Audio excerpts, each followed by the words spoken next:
Hello. Hey, Joe. How are you? Hello, Rabbi. How's it going? And is Noah there? Yeah, Noah's there. Good evening. Yep. Everyone. And can I wish you all a Chag HaSusima Sameach? Chag Susim Sameach. Thank you. Thank you. Yeah, I guess. Yeah. Thought I'd just get that in there. A lot of people out celebrating today. Must be a big Yom Tov. Yes. I know, unreal.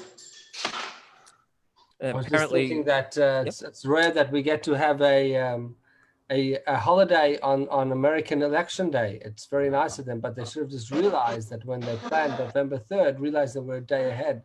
They should have made it the next day, so at least we get to see the results. So it's like the whole world is watching what's going to happen over there. and they can do the same with the US Lotto while they're at it. I think the Lotto has lots of competition over there. I don't know if it's worth getting involved in the US Lotto. Okay, so while we're just getting warmed up, I want to just tell you a quick story. But the truth is, the story that I'm going to tell you is actually from this week's portion. So the Haftarah, sorry, not for this week's Haftarah is about Elisha. Probably, if you looked in the entire, I haven't checked this out, but this is my feeling. If you were to look in the entire Torah and find the one person that has the most amount of miracles said about one individual, who do you think that would be? Besides for Moshe, okay, Moshe doesn't even have that many miracles, but definitely the biggest miracles is Moshe Rabbeinu, Moses, right? But if you were to put him aside, who do you think would come second? Now, I've been thinking about this, and I think that the personality that has the second most miracles, I may be wrong, but just really incredible stories, is the Prophet Elisha. So this week's Haftarah actually talks about two of those incredible stories from Elisha. Two of those stories from Elisha. And I wanted to show them to you. Hey, Ruben, ma shlomcha? Shalom aleichem. Okay. So let me actually share my screen with you. So in our Haftarah this week that we're going to be reading in Shul, there's actually going to be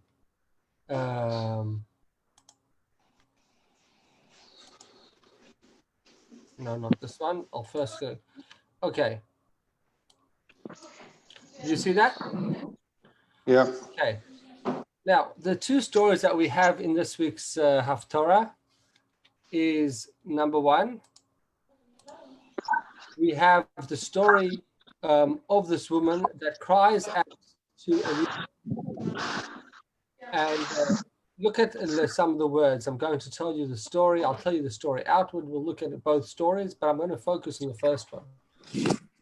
The first story tells us about a woman who was the wife of the disciples of the prophets. Okay, now Elisha was the main prophet of the time, but there was hundreds of prophets, and there was many minor prophets. And this woman, she cries out, she says, your servant, my husband, so my husband was one of your students, he's died, and you know that my husband was a servant, so he feared God, and the creditor has come to take my two children for him as slaves. Now, this is what we know about her. She was a very pious woman. Her husband was extremely pious as well. Who was this woman? We don't know her name, but we do find out who her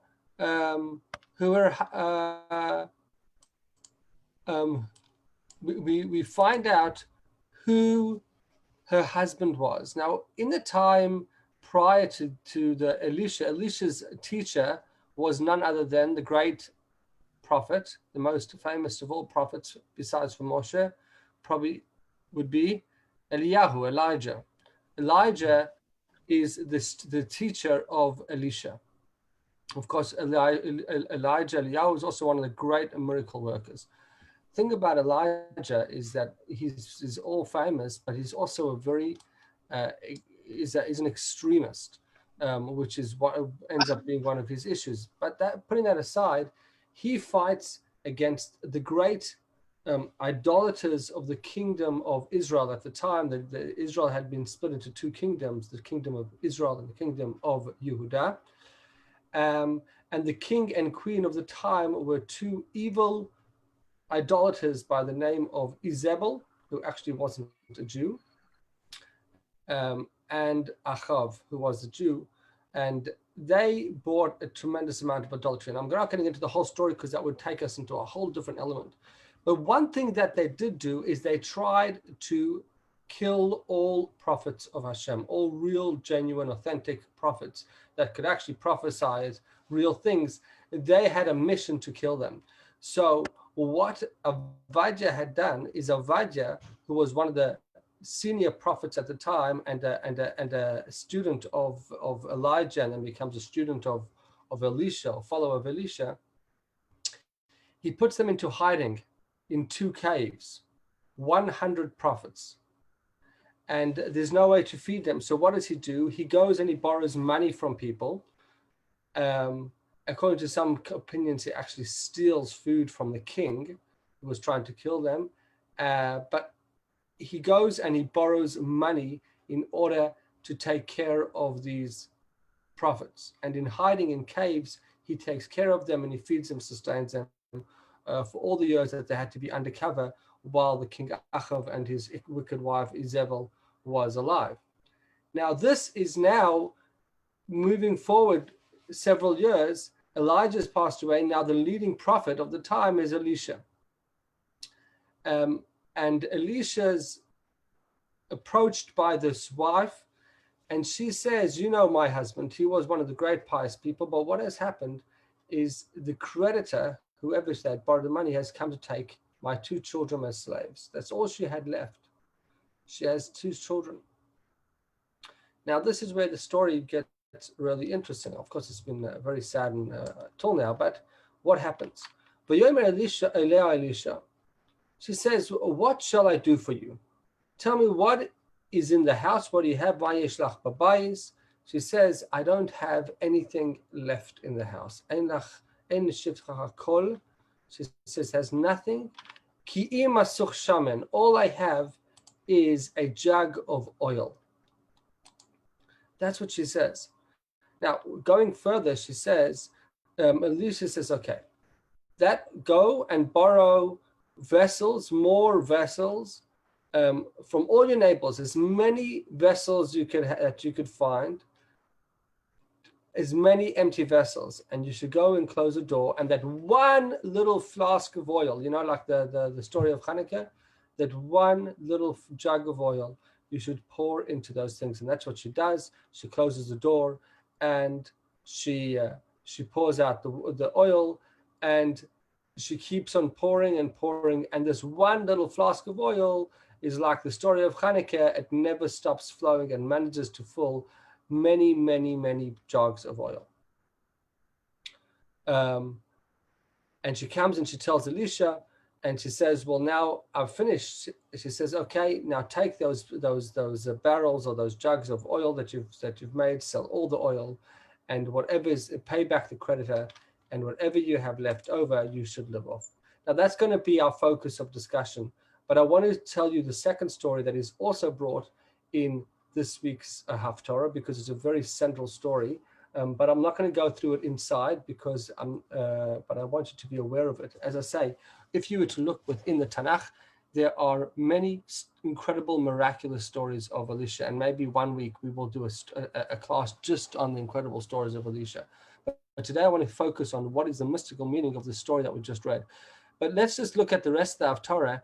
We're told about Elisha goes to the town of Shunam, and there was a prominent woman over there, and she gives him, and he's looking for a place to stay. And over there, he would go, every time he goes to Shunam, Elisha would generally be based at Mount Carmel, which is where Eliyahu had done his big showdown in that other episode against the priests of the idolatries, or the idolatrous priests. And when Elisha goes to Shunam, he would always stay with this couple. Now, Elisha has a servant named Gehazi, and he says to to his servant one day, this couple has been so nice to me. They've even built a special guest bedroom upstairs just for me. Whenever I come, and there was like nobody that actually treated him so nicely, that would go out of the way to do whatever they can for Elisha and his servant. So he says, what does this couple need? And she says, well, this couple, they have money, they're not lacking anything else, they have health, but they don't have any children. Maybe bless them with a child. So Elisha goes and he blesses this woman that they should have a child. And she says, well, she gives a bunch of conditions. I don't want it just to be a child. I want this child to be able to grow up. They were very old already, and to be able to have lots of joy from him. The story goes on that the child is born exactly a year later.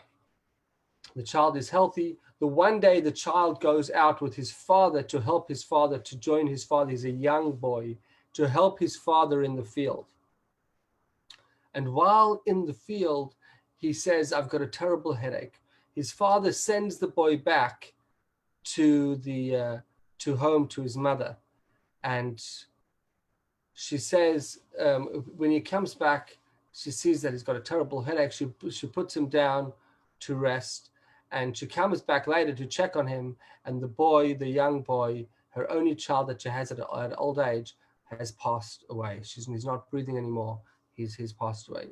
She doesn't tell anybody, and she quickly runs. She sends a servant to run to Elisha.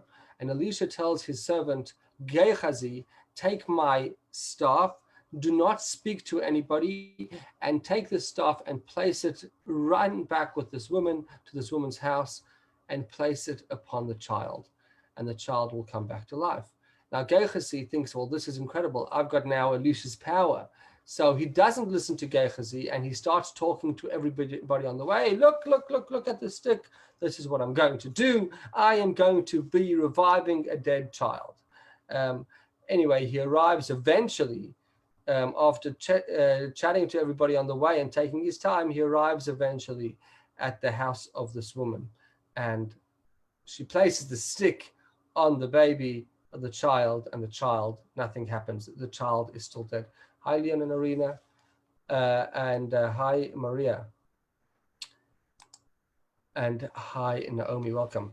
So the story goes on that the woman now decides that she's going to go back herself to Elisha, and she rides back to Elisha, and she falls in front of his face by his feet and says, please, you gave me this blessing for a child, and now this child has died at a young age. What was the point almost of having a child?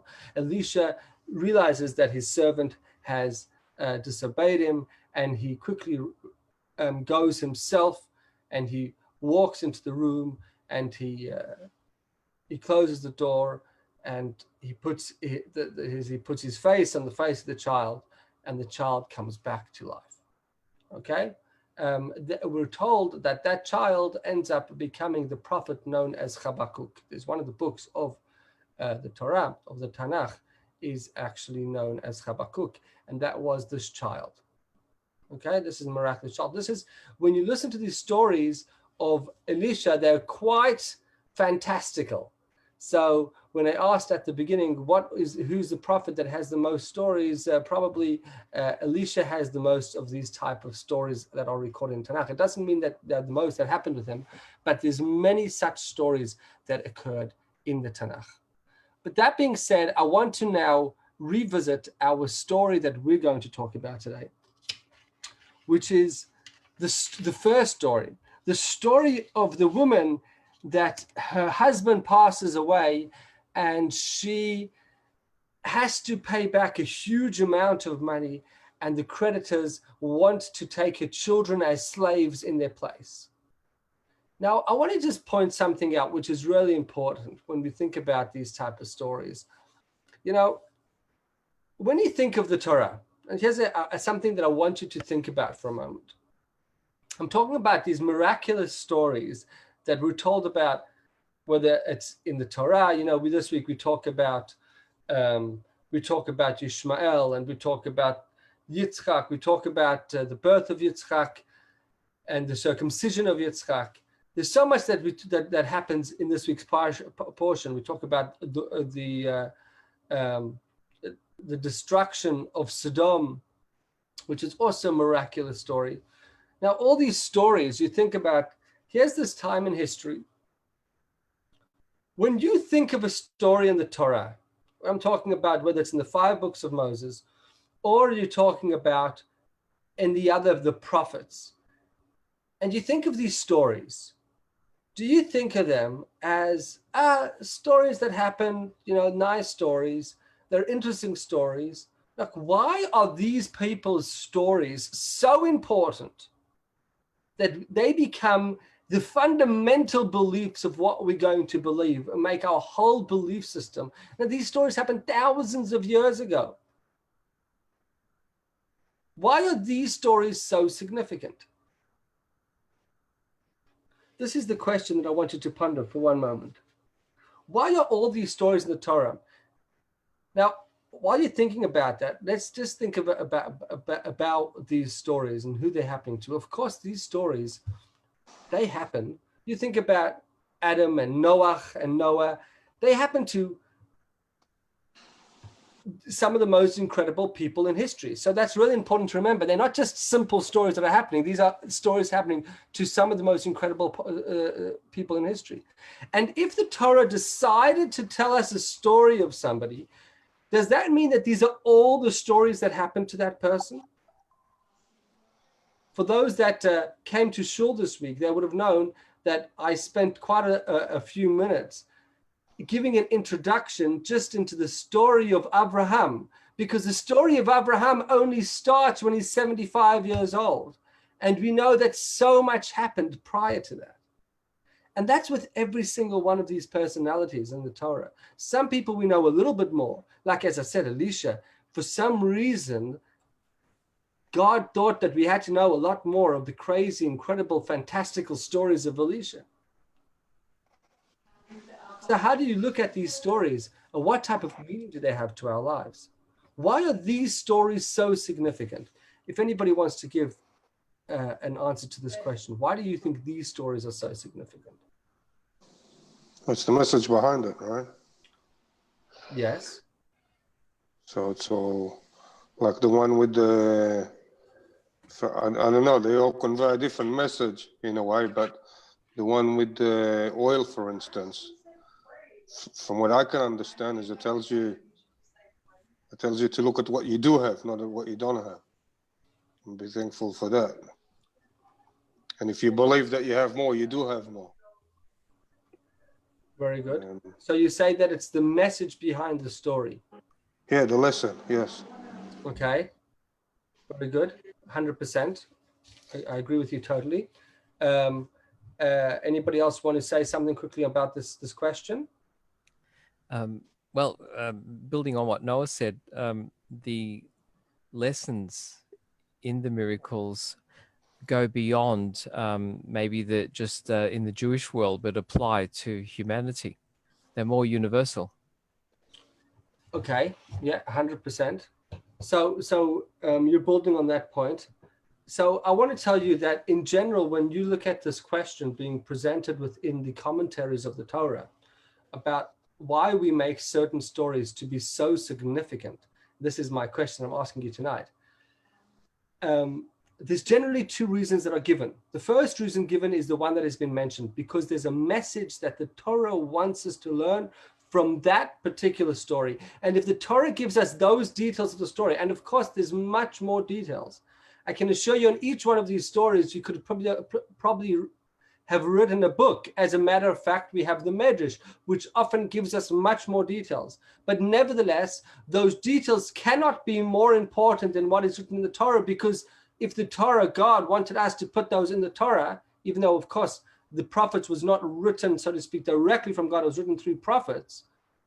But if those were what was chosen, those are the important details, the most important details. Of course, the details that we have within the prophets are also important. So that's the main reason given. But there's another reason that I want you to, another element to this reason, which is also given, is that Not only that are the messages of the stories important, but that the people that these stories happen to are extremely significant. What I mean is like this. If a story that happens is written in the Torah, if it's transcribed in the Torah, that means that this is something that is central for us to understand and to delve into and to understand this personality, even if the person was a wicked person. Lots of stories in the Torah about wicked people. This week's portion, we read about the destruction of the wicked people of Sodom and Sodom and Gomorrah. That's a significant story. The people were significant. The people that they happened to were significant. And those details of those stories are significant.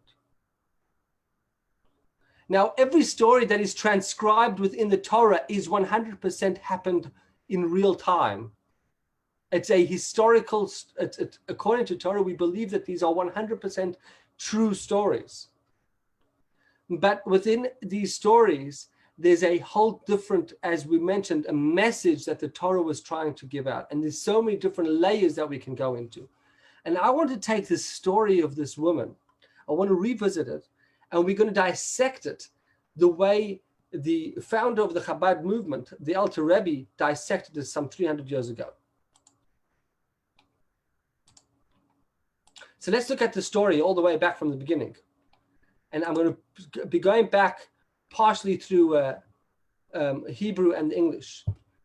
The Torah, just to remind you, a quick summary of the story was the story of a woman that the creditors come and they want, she comes and she cries to Elisha, the prophet, and she says, my husband has died, and now the creditor is coming to take my 2 children as servants. And he says, what do you have? And she says, I have nothing except for 1 jug of oil. And she said, what is the reply? He says, take that jug, get many other jugs, and empty vessels, do not be cheap on it, take as many as you can and fill them up, and they get filled up and she pays back. That's the story. Now let's look at some of the details over here. Kabbalah looks at everything as having a deeper element to it. The stories have a deeper meaning. Who is this woman? Now, this woman tells us, Isha is the woman, is the soul of a Jewish person. The soul of the Jewish person cries out to who? To Keli Shah. Keli Shah, Keli, Elisha also is one of the names of God. The prophet, his name Elisha. So the soul is crying out to Elisha. Okay? Elisha could mean the God that has turned to me. God turned to me. So it's a way of calling out to God. What does she say? Ishi. My husband has died. Who's her husband? Who's her husband? The soul. She says, my passion. Why do we say my passion? She says, my passion. If you take the word ishi from my husband, the word ish, husband, if you take out the yud, we know that the word ish spells fire, yud.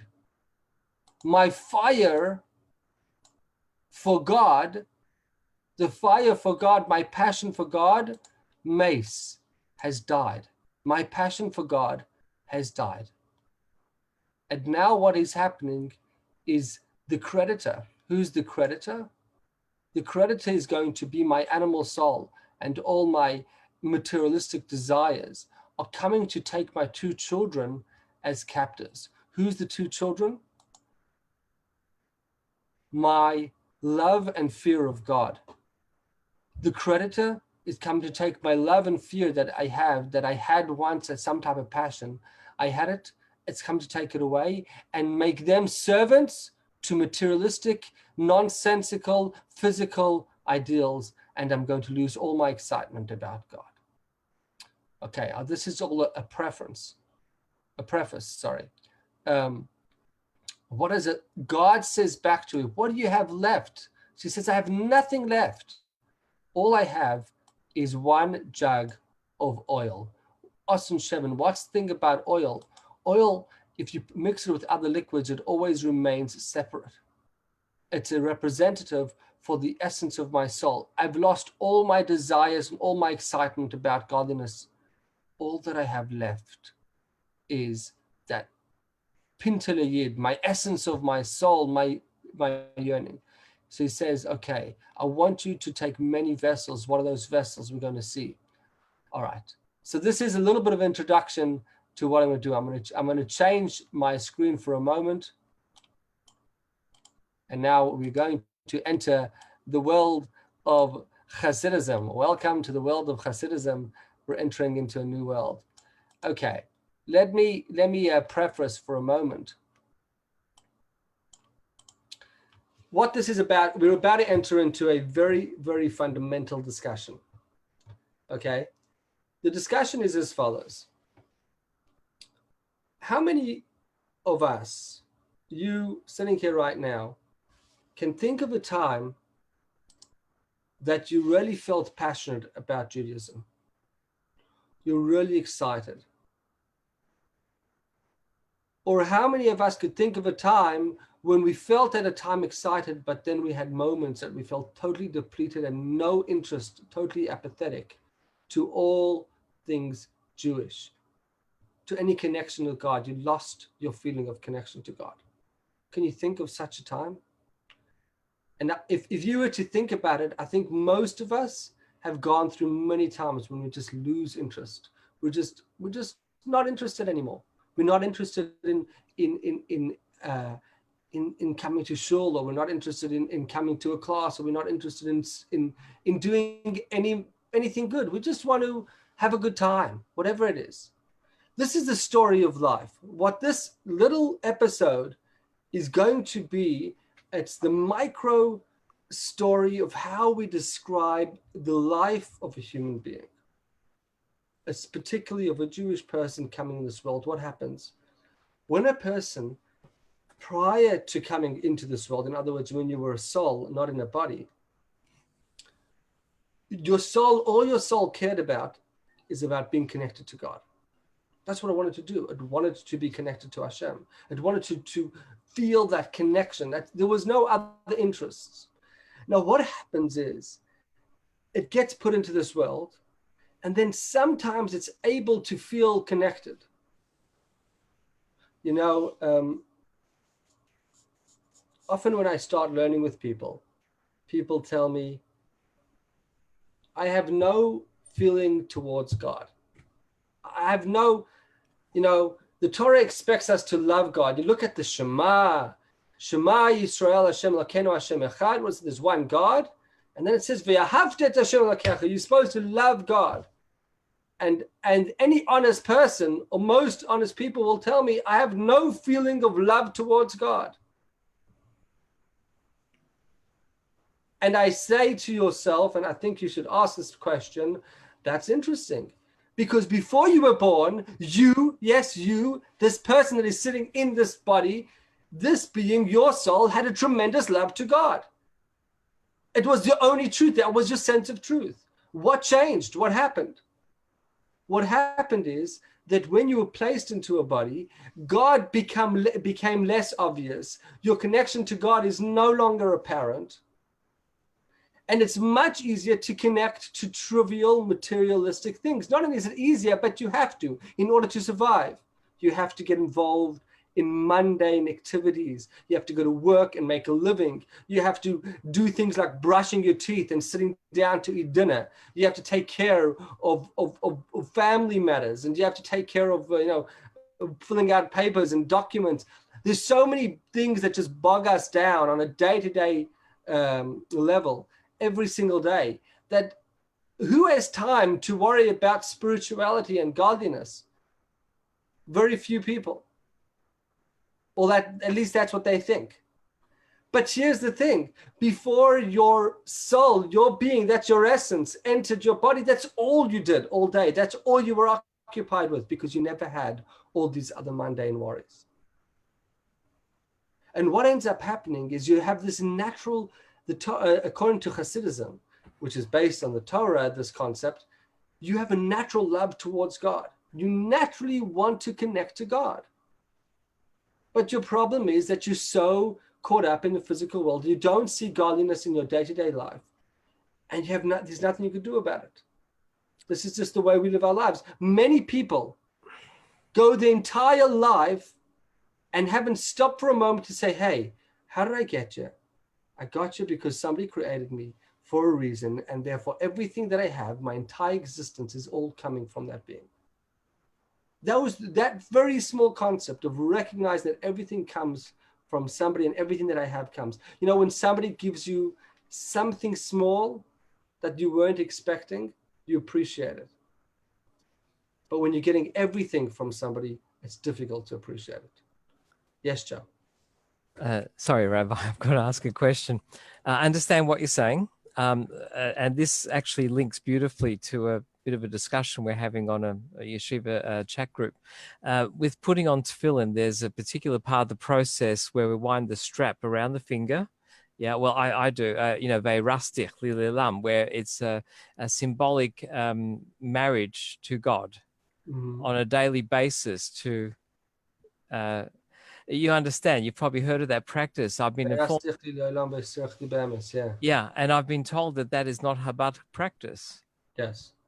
And I don't understand, because if the whole point is to reinvigorate the love and connection with God and the symbolism of the tefillin, the ritzua, the tying the tabat, the ring around the finger, why does Chabad not do that? I'll tell you something else that isn't common practice within Chabad. We don't often do things like renewal of vows. What I'm getting at is that some people feel the need that they have to, on a daily basis, renew and reclaim that love or that marriage. And that's beautiful. But some people feel like that's a deterrent from the relationship. If every single day you have to go up to your wife and you say, I recommit myself to you, you know, some people will feel like there's something strange or something lacking. Some people will feel like after they've gone through a struggle in their marriage, they then want to go and do what's called the renewal of vows. I don't think it's not a Jewish concept, definitely not. But some people want to kind of like recommit themselves. And I think that's healthy. It's good when you've gone through trouble to stop and say, you know what, this is it. But that's not normal.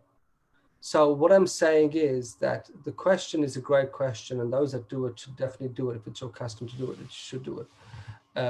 But I think in Chabad, when you're in a relationship, you don't have to recommit into a relationship every day. It's an understood, it's a given. And if you have to recommit every single day, that could be a sign of problems.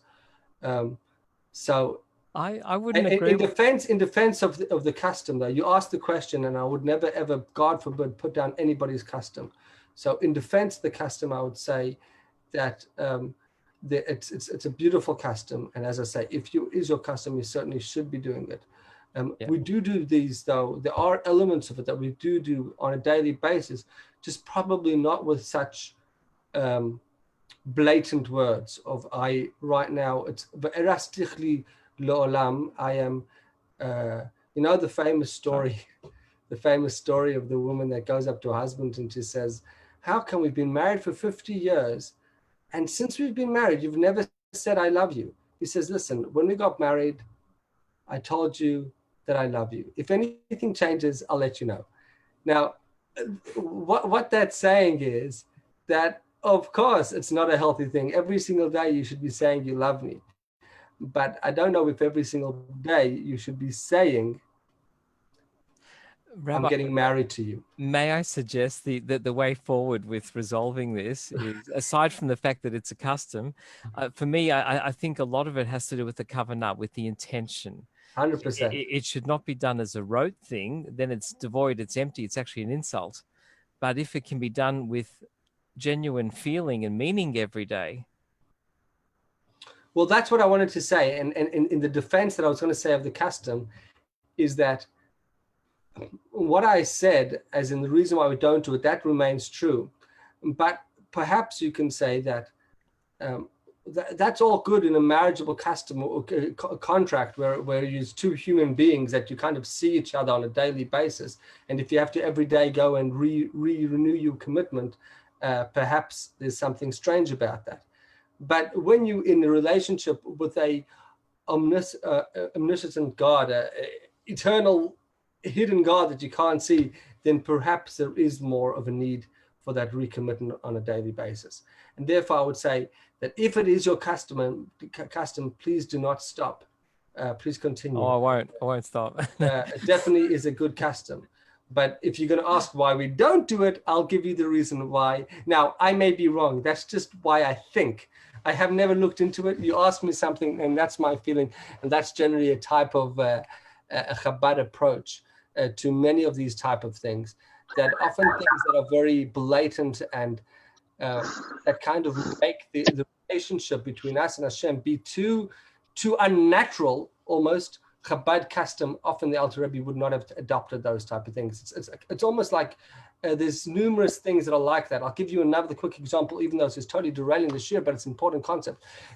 In Chabad, there's a custom throughout the world, universal custom, that if you build the sukkah, you make it beautiful. It's even brought down in Shulchan Aruch, right? You beautify your sukkah. You put decorations. Chabad, we have a custom not to beautify the sukkah.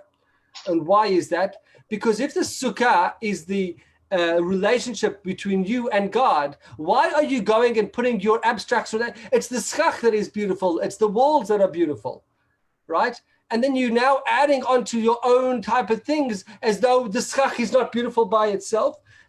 This is the same exact type of things. When you're adding on your own type of things, Chabad will buy the most expensive lulav, will have the greatest hidurim when it comes to our schach, but we won't add anything to it. In other words, we always want to have like the clean, plain connection. But as I say, it's a Chabad approach. Not saying that it's the right approach. This is the Chabad approach. Chabad likes to always try to take down all the extra and focus on the main, but that doesn't work for everybody. Okay, so it's a Chabad approach. I could give you numerous other places where we have the same idea, but it will take a discussion for another time.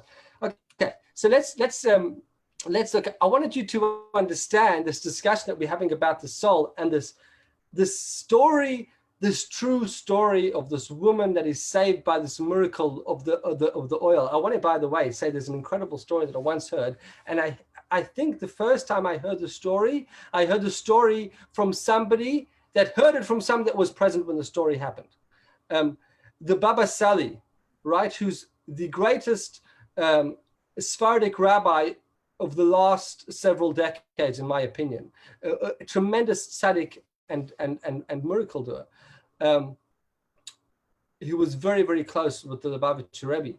Actually, his letters that we have, that he was at certain times his defense of the Rebbe, going against some other major authorities in Israel, really bogged down in him. And he, at some point, even writes that it's the Rebbe that I want to leave Israel, I want to come to New York and be your disciple, which is quite incredible because this is a man that is definitely one of the greatest tzaddik. And the Rebbe told him, no, you have a huge following and you got to stay in Israel with your followers.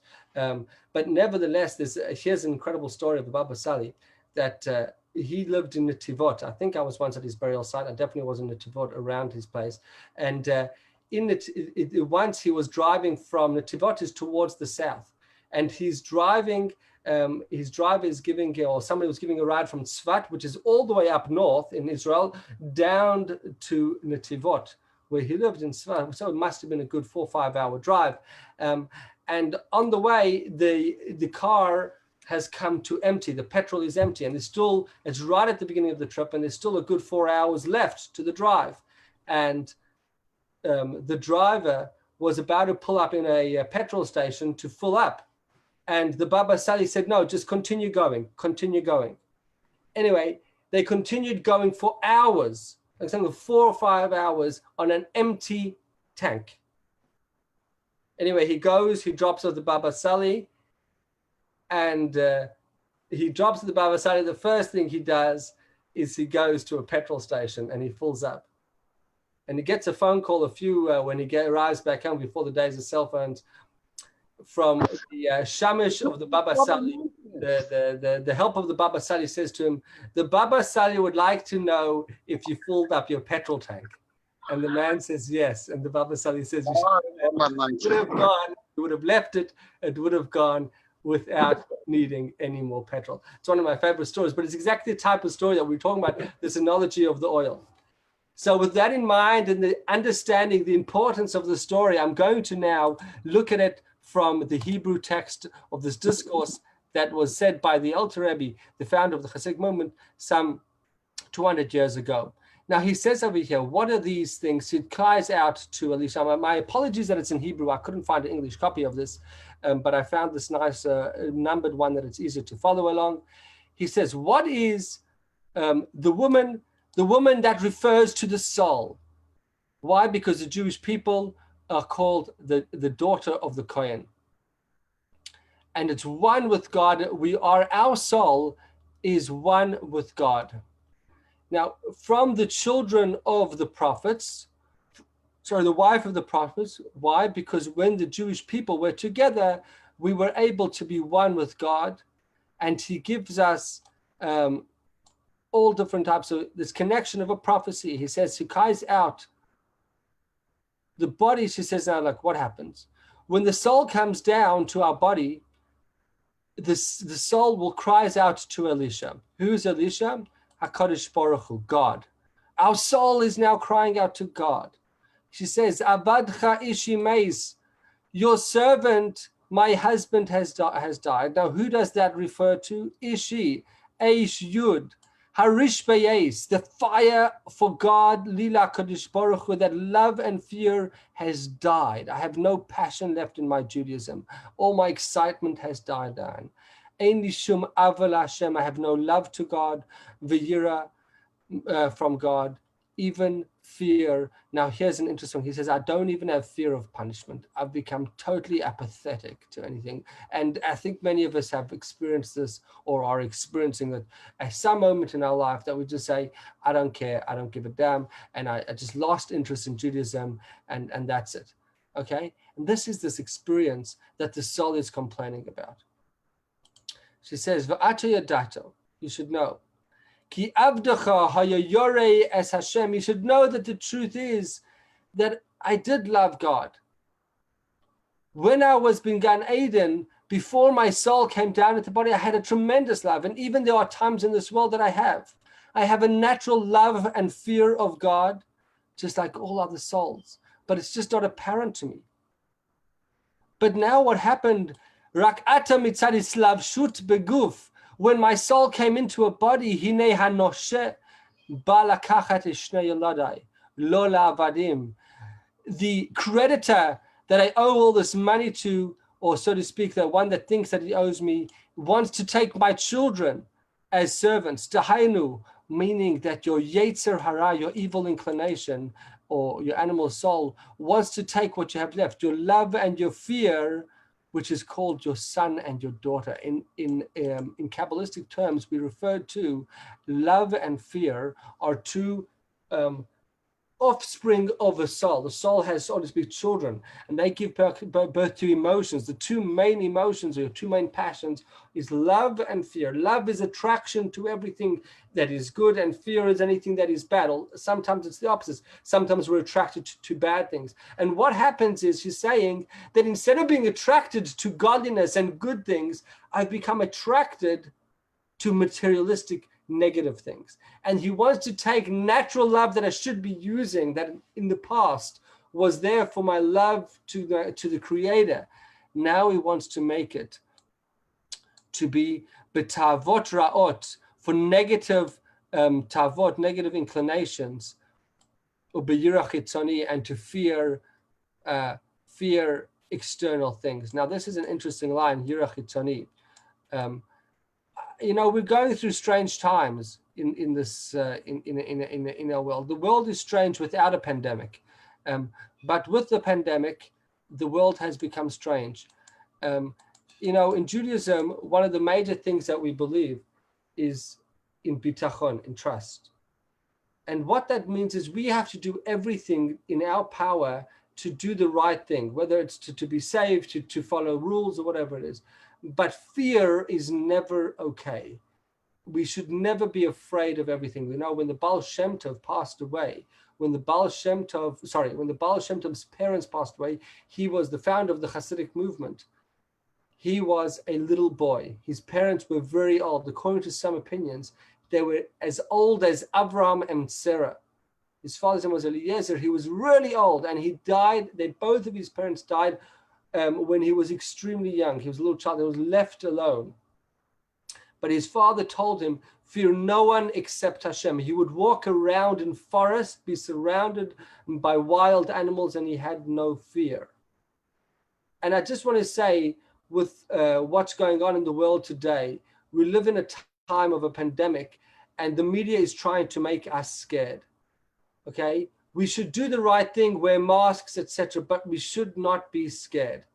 If you're too scared to leave your house or things like that, or what they're trying to do, that's not healthy.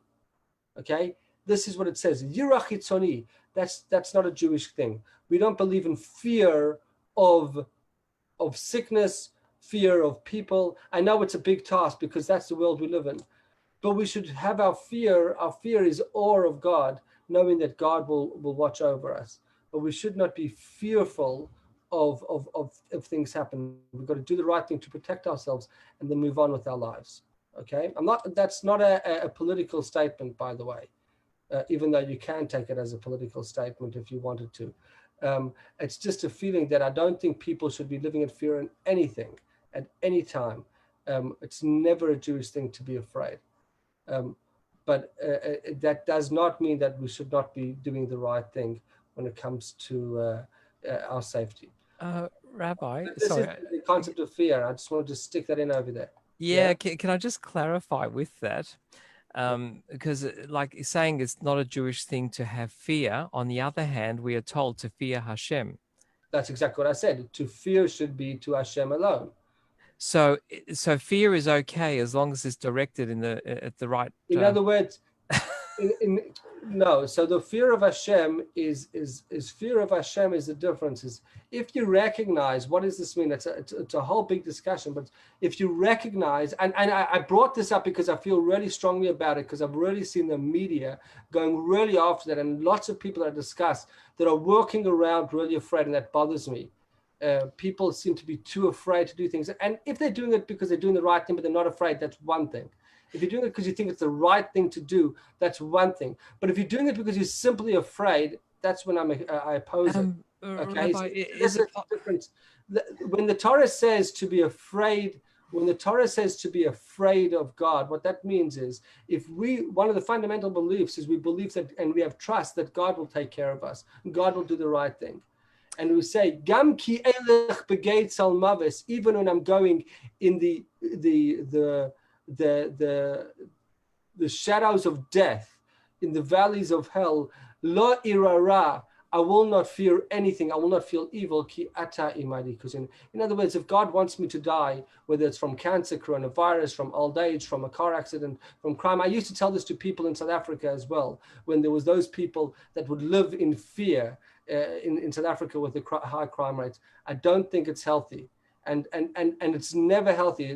The worst thing about this pandemic, in my opinion, and I'm very passionate about it, and I don't think it's political, I'm very passionate about it, is the fear. Fear is not healthy. It's not healthy, and it's definitely not Jewish. Fear of God is something totally different. Fear of God is recognition that God has put me here for a mission and for a purpose. And I am afraid whether I am fulfilling that purpose. Am I doing the right thing by why I was sent here by God and thing? And therefore I'm in awed. Fear can mean yira is awe. I'm awed by the greatness of God. That's one of the pachad yira.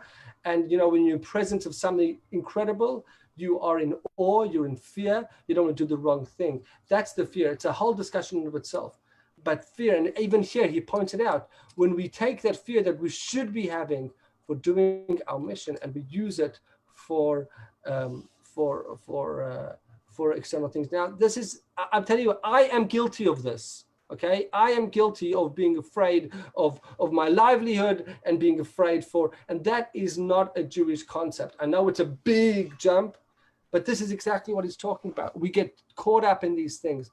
And I don't think there's been a time when people have been living in such fear like there is now. That doesn't mean that we shouldn't be masks. It doesn't mean we shouldn't have lockdowns. if for whatever it is. It just means that even if we are, we shouldn't be afraid. Okay, that's the point.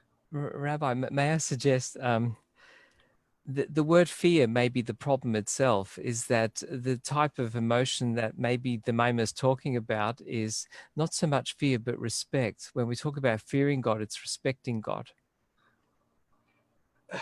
There is that element. There is that element. There is that truth. There's a concept that actually calls about God. There is that truth. The Torah does mention that sometimes yira is respect, but there is an element of fear. But as I said, it's more the concept of awe. Okay, I don't want to think you asked a question about fear when it comes to God, and that is a more of an concept of awe and the fear of, so to speak, doing the wrong thing as it comes to your own position within your relationship of God. It's almost as though, when you're in a relationship or God, you recognize has put you here for a mission, and you want to do the right thing. You're afraid to do the wrong thing. You're not afraid because you think God's going to come down and whip you. God's not some type of evil thing. You're afraid because you want to do the right thing. That's the fear. If you have no fear, then you just do whatever. It's a free for all. That's not good. That's the fear that it's talking about. So it is the concept of respect, but it's definitely the concept of awe and fear for doing the right thing as well, recognizing that there is a purpose to all of this. Okay. I just wanted to point that out because I think it's really relevant today. And, going into the pandemic, we did a bunch of shiurim on the coronavirus, and it's kind of become outdated to talk about the virus. But unfortunately, the symptoms of it are still very much apparent. And it's something that still has to be spoken about. So these are the fears that we're talking about, that it's not just fear from the virus. We all live in different fears. We worry for our livelihood. We worry for, everybody is anxious about something. And this is something that has been taken over by, normally should be there just for recognize that God is in control, and leave it up to him. That's a real Jewish approach, and it's an approach that we could talk about at another stage. And this is what's happening. We live through the struggle. So what does God say? God, Elisha, which is God, the prophet, says, Ma'aseh elach. He says, what should I do for you? You've gone so deep into the depth of these klipot. You're so stuck in your ways with materialistic things. This is the world that I've put you in. How can I help you? So he says, what do you have left? What type of relationship do you have left for your relationship with God? So he says, do you have anything left with your connection to God? Is there anything of your connection to God left? She says that so to speak, your anxieties and your worries haven't taken over. Is there anything that is still clean for God? So he says, Vatomer, and she says, the neshama, our soul answers, everything has been taken. I've given over everything. I'm solely sunken into physicality. All that I have left is one jug of oil.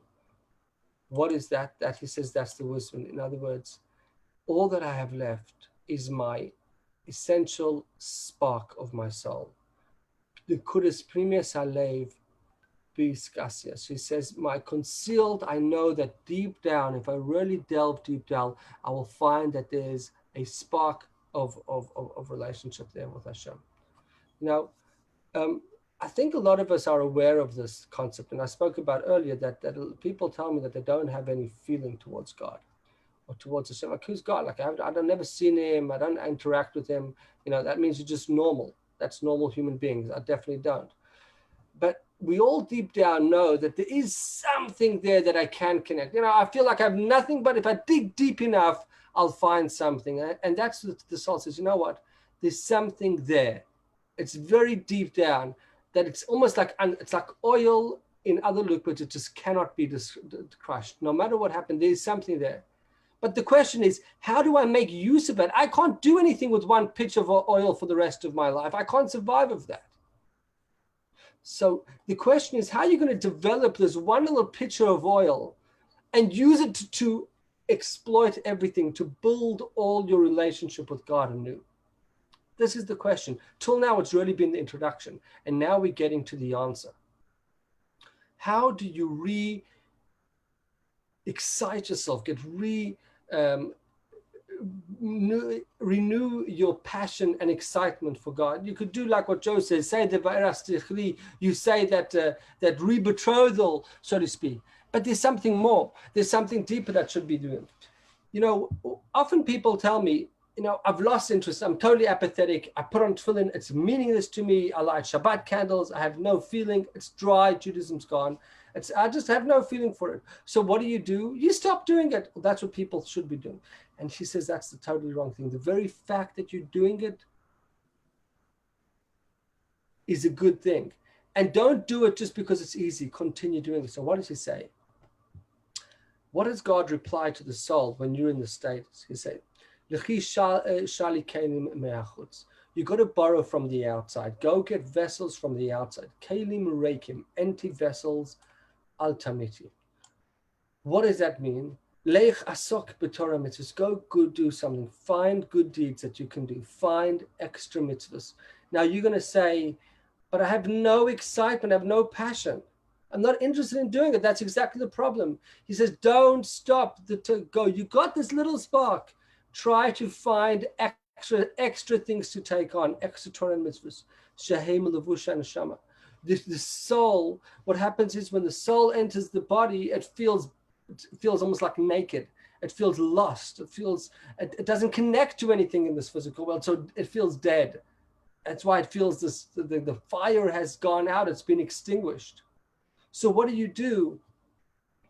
He says, the soul needs garments. Garments are modes of expression. It has to find ways to express itself. Give your soul a path to expression. You know, when you have a child that is just sometimes acting up and not doing the right thing, and you say, oh, the child, and they'll tell you the child's got some special hidden talent. And very often that's true. Sometimes there's something really deep in some of these really troublesome people that they're just needing to find a way to express. And that's everybody's story. We have a way, we have a desire. We're trying to express. How do you do that? He says, if you go find Torah and mitzvot, now Torah and mitzvot are deeds, go find good deeds, study good deeds, and you'll find ways to express your soul. Even though he says, Shem Reikim, what does it mean that they're empty vessels? That they have no passion inside. They're totally cold and apathetic. Still do them without love and fear. You know, when you see these people on the streets and they go up to people and say, hey, sir, are you Jewish? And you say, oh, no, not today. No, those type of people, that's Chabad. We go onto the streets and we say to somebody, hey, have you put on tefillin today? And the guy's like, oh, I've eaten pork today and I haven't put on tefillin since, one pair of tefillin, what's it going to do? You know what it will do? It will wake up your soul. It will give your soul a place to express itself. That's why we do it. This is the teaching that teaches us. He says, you go and you close the door for you and your children, meaning that when you do and you just do actions through love and fear, you will cause that your soul will start to come alive.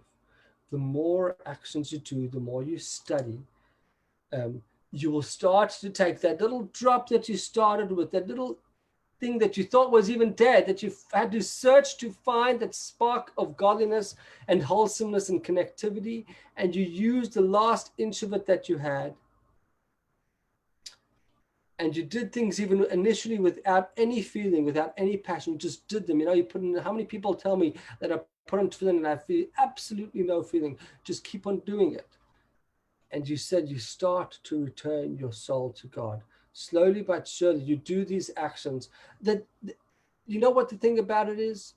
When you're doing a mitzvah you're putting on tefillin, for example, and let's say it's totally meaningless, it has no feeling in it, but you keep on doing it.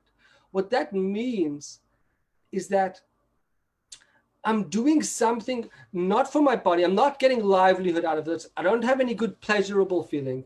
So who's the one that's benefiting from this? Who's benefiting when I put on tefillin? I don't feel any more satiated. I don't feel any more money on my bank. I have no less stress. So what am I getting out of putting on tefillin or doing a mitzvah? In our world, we do acts and we always want to see the results. When you do something like put on tefillin or you shake a little of an etrog, unless you have a chart that you have to tick the boxes, like some of us do it over a road, we've got to just tick the box. What are you achieving? And you feel empty. But you know who is gaining from it? The real you, your soul. The soul now gains much, much more, because now, even though you may not express it because you have not allowed your expression of your soul to come about, so by you continuing to do it, you're giving opportunity for your soul to express itself. And what will happen, V'imtase Kain, line 22, as at b'nach tuki b'noiser. You and your children, who's your children? Your offspring is your love and fear of God. He says, like the love and fear that comes from the darkness, which is very, very powerful. He says that what happens is that if you continue doing this and you keep on it and you study and you do even without the passion, what will happen is you'll reach the place that you are much higher than you were ever before. Even higher, like the soul. You said, oh, my soul was so full of passion before, and because I had no physical passion. No, when you come down into this world and you do your work, your soul was like a tzaddik. Oh, all good, all love for God comes down, and now it renews. It has to find the connection to God. It has no connection and has to reconnect. There's a famous statement from the Talmud. In the place that the Baal Tshuva, the one that has rectified his ways, stands, even the righteous cannot stand. You will reach much higher because your soul, having gone into this world, lost all its passion, all its excitement for anything Jewish or any connection to God, but it pushed through and it managed to build a relationship with God in the darkest of places in this world, when there's no place to have it. Then your soul really starts to shine. It doesn't shine because it's naturally shining. It shines in and of itself, and it's independent light. And that's the power of a Baal Tshuva. Okay. Now, I know we're already out of time, so that's the conclusion of today's class. But if anybody wants to stay on for 5 minutes, I want to show you something very interesting. So once again, thank you for joining. And yeah, thank you. It's already 9 o'clock, so feel free to leave. I just wanted to point out, for those that do want to stay on a little bit extra, that later on it was revealed that the Alter Rebbe gave a different interpretation to this same story, based on the same idea. Could you hear me? Does it sound good? Yeah. Perfect. Yeah. Okay. Good. Just look like Joe was struggling. No. Sorry, I got distracted by a radio call. It's all right. Okay, no, go ahead. So Vatomer, I just want to read from last 35, page line 35 over here. It says, Vatomer enikim asuch shemen. He changes it and he says, all I have is my spark of my soul. And he says, we explained that what is these empty vessels, or the spark is the spark of your soul. And he says, what do you have to bring? You have to do the Torah and mitzvot. Now, the Alter Rebbe over here changes the interpretation, but by changing it, he's not saying the other interpretation is incorrect. He's saying there's an additional way. There's two processes to this, and how to get rid of this apathy. How do you get rid of this apathy? This lack of feeling and this feeling of just like lethargy when it comes to Judaism. It's a statement in Rav Masifta. It says Rav says in the yeshiva on high. He says, if you have a fire, you're trying to light a fire on a piece of wood, and it's not catching a light, what do? What are we trying to do over here? What's the discussion over here? We have no feeling to Judaism. We have no feeling for God. It's all like meaningless to us. That's the story. You're trying to light a fire, but you're not succeeding. So what do if you had a piece of, you're making a bonfire and you have this thick log and you're trying to get fire to come by lighting the thick log? What do? It's not going to do. What do you have to do? You could wave the fire Good, you could fan the fire. But the first thing you got to do is you first need to find small pieces of fire. Take the piece of wood. He says, Mavachna, you got to take the piece of wood, you got to break it. You have to break it. He says, if your soul, now this has been misinterpreted throughout the generations. He says, if your soul is not coming alight, then you have to break yourself. Now, this does not mean that you have to go down upon yourself. And today, where we have all types of depression and ego, this is not a healthy thing to do. But what is over here is that he says like this. What does it mean to break the log of wood, to, so to speak, crush yourself? He says, you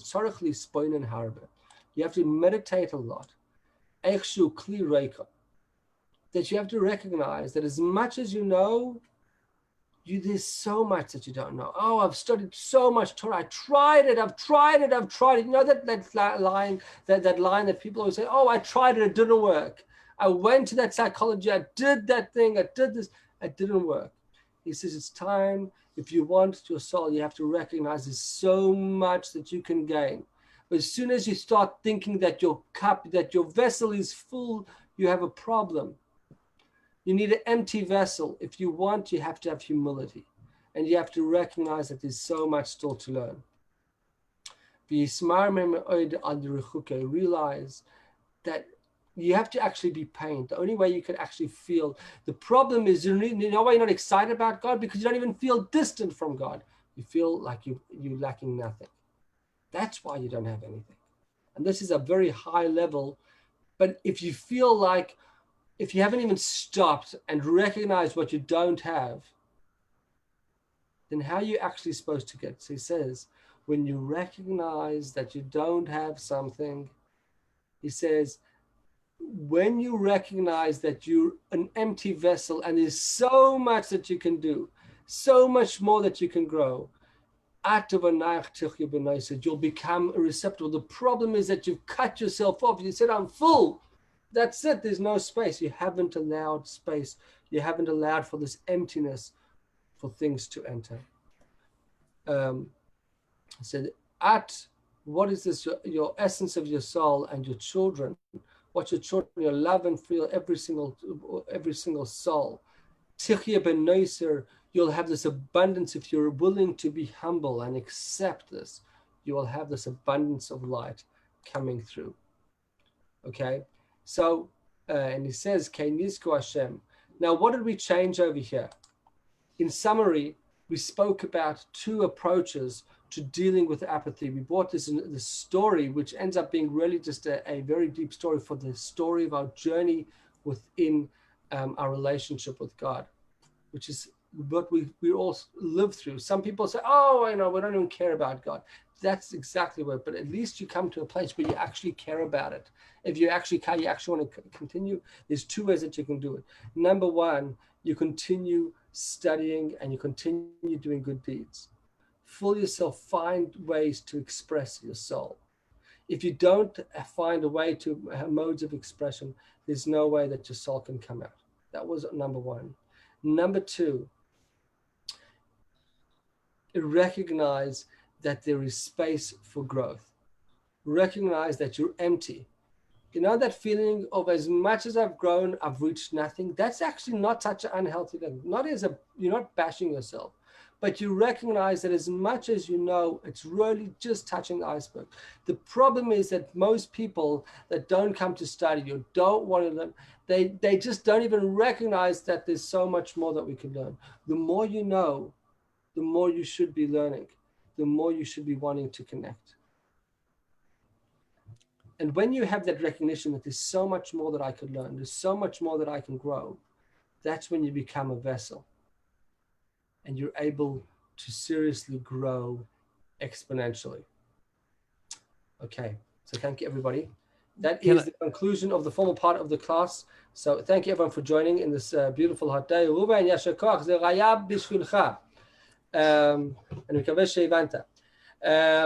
thank you, everyone, for joining. And if anybody wants to ask a question, please don't feel obligated to stay on. But if you want to ask a question, feel free. Rabbi, can I share a story from my own family life that I think everyone here will appreciate? Thank you, Irene. Have a good night. Yeah, I'll share a quick story. It was a few years ago, our daughter, she's 25 now. A few years ago, Friday night, Friday afternoon, she came up to us and she announced to us that she's decided to become atheist. And we just went along with it. That's fine. It's your choice, you know. But then a few hours later, Friday night, I start doing the traditional, the blessing of the children. And I looked at her and I said, do you still want me to bless you? And she said, yes. So I did. And then during dinner, I asked her, after your announcement, why did you still want me to bless you? And she said, just in case I'm wrong. Well, that's good. So she's not really an atheist, she's agnostic. Well, I appreciate agnostics more than I appreciate atheists, because I think atheists are just, you know, I don't think anybody can say without certainty that they really know that there's no God. But that's an interesting story. It's true. And to this day, she still I have a few friends that claim to be atheists, which is fine, and I always say to them that I don't really believe. You know, they know the old saying, "There's no atheists in a in a foxhole." But I have a friend from South Africa. He was a rabbi from South Africa, that he once went to visit a lady, and the lady, when he saw the rabbi come to the door, she said, "Sorry, Rabbi, I'm an atheist." And he said, "Oh, an atheist? You mean you don't believe in God? I'm sorry, but I don't believe in atheists." So I think I kind of have that feeling too. I don't really believe in atheists. I do believe that there's a thing, agnostics, and I think that many of us are go through those moments of doubt. That's fair. But if anybody could say with certainty that this world just came here with by itself, and they're certain about it, I don't think that anybody could objectively truly say that. The Rambam addressed that. Yeah, I think people can maybe feel that for a moment. Yeah, good one. Thank you. Oh, thank you very much. Enjoy it. Thank you. Have a good week. See you soon. You too. Yeah, have a good night. Good night.